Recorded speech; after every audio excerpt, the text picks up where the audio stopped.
What's good, everybody? It's your boy, O'Shea Duke Jackson, back at it again with another episode of the Celebrity Junk. Eboni K. Williams is the poster child of single mom by choice. And again, she's a very beautiful lady, a very talented lady. Those things I cannot discount what she has done, what she is doing. Okay, she's a very, very attractive woman. However, I want to take the time to really discuss it in full detail. If Eboni K. Williams is single by choice, or is Eboni K. Williams single by force? Now, I got this particular email with a screenshot from an Instagram page called The Queen of Calibility. I want to give a shout out to brother TC for this screenshot. And it says this: Eboni K. Williams got these women hating themselves.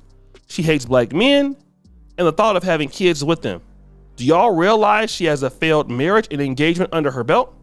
Her ex-fiance chose his kids over her during COVID. She got upset and called off the engagement. They claim they don't need a man for anything. In vitro fertilization, IVF, is when an egg is combined with sperm. Sperm comes from a man. Raising a child without a father by choice is ignorant. She failed at being married, failed at being a fiance. Don't let an unhealed individual tell you to be a single mother. Majority of you can't afford to be single mothers by choice. Her followers fit the typical I hate black men profile. Highly caloried, white friends only, and an attitude. So let me just discuss this because Madame Noir has a particular podcast called Listen to Black Women. Melissa Ford was on that day. And Melissa Ford is, bless her heart, she's a wreck, isn't she? Beautiful lady. I think that she, I don't know if she means well or not. She's just very misguided. But she's going to talk about black men in a very interesting way. I want to play that clip and I'm going to come back.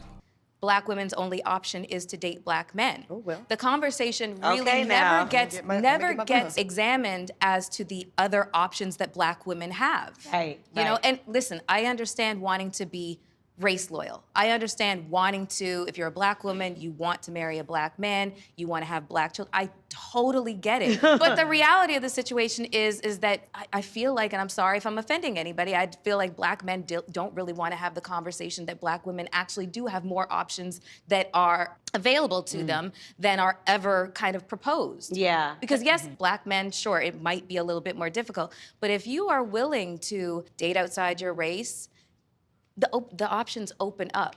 And I do, but wait, I have to give a caveat for this because I don't want to make any presumptions. As somebody who has been very open and transparent about my dating within and beyond black men, I just want to say that that's not necessarily the savior complex that people think. Unfortunately, because I think when I have this conversation with black women who have never dated outside of black men, they often have a romanticized fantasy ideal about what that is, kind of like non-black men will save us, and I don't know, straight to Cam. And I know that's not what you're saying, right? But I do think like that was in the comments, right, of kind of my bus driver gate. Well, sis, what they need to know is you can date non-black men, and you will still have many of the same perils because there are differences culturally, but men are men. So she's telling black women, you need to open up your opportunities so that you can get yourself a white man. Getting a white man would do you very well. That's very interesting, and I want to deal with that as a concept because, well, Eboni K. Williams had a white man, and Eboni K. Williams was quick to let them know that this is not how it works. You just can't go and get yourself a white man and believe that everything is going to work out fine. Why? Because men are men. What do men look for in general? Well, let me say this. What do men look for that have money in general in women? Submissiveness, competitiveness in the market as a mate who's easy to get along with, a mate who is going to have particular situations that, lead to productivity in the marriage, some level of wisdom, a whole bunch of other things, feminine, okay? A woman who can take care of business, A woman who's not a hater, and a woman who knows what a man's position is and what her position is in respect to him. If you're a guy that has money, it's not gonna change. A guy who's worked hard to be who he is not gonna just give away all of his stuff to a woman simply because she's a woman. There are some things he's gonna make her do as well because he's gonna learn from his experiences. Most guys, when they first get money, they start just throwing it away, dealing with chicks who don't deserve to be there. After a while, you start figuring out they don't need to be there, so you get rid of them. It's a learning process. So once a mature man understands that, he's gonna ask for something. And when you're a woman like Eboni K. Williams, and you can't give that, you're gonna start talking like this. These real boss men, they do not desire a financial or an intellectual equal. They are not attracted to it. It is a turn off. The pee-pee goes, burr, burr, burr. It does. I'm telling y'all the truth. They did not go to law school, L'Oreal, so they could end up with a peer. Welcome to Listen to Black Women. I'm L'Oreal, and we're here with Elle Barner. I'm a feminine woman, and traditionally, I want to play the feminine role. Eboni K. Williams. Our show up in this world is Eboni K. Williams, and no man can just hop on that. And the beautiful Melissa Ford. I want to preface all my answers with the fact that I am a progressive traditionalist. And let me tell y'all something, you are in for a treat of an episode, because you are sitting amongst women that are always gonna tell it like it is, whether they get backlash or not. So we have a lot of issues when it comes to when we wanna say what we want as Black women. Right, Eboni? Well, since you went there, yeah, it's interesting. So the past several months where I've been leading conversation Yes. amongst Black women and beyond, I think the main thing I've learned from this, y'all, is people really want Black women to be happy with anything. What people really want Black women to understand is that we are to be accepting of our positioning as the least desirable in society.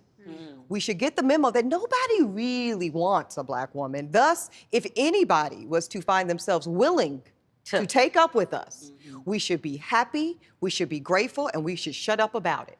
And if you are a Black woman that dares to push back on that mythology, because that's what it is, it's a damn lie from the pits of hell. Right. And if you were to push back on that and insist upon... You're gonna say you're single by choice and you need to get in vitro fertilization. Why? Because you don't have what it takes to get a competitive mate. Now, Eboni K. Williams doesn't want to date a bus driver? Fine. You don't want to date a blue collar guy? Fine, okay? But it's a lot of people in the ghetto that don't want to live there and don't got a choice. It's a lot of people that want to do different things in their life and don't got a choice. The choice is what they're dealing with. And the reality is you need to be okay with that. Eboni K. Williams is not okay with that.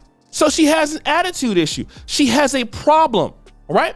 And Eboni K. Williams has admitted that she's failed. She's failed. In the dating market, it's over.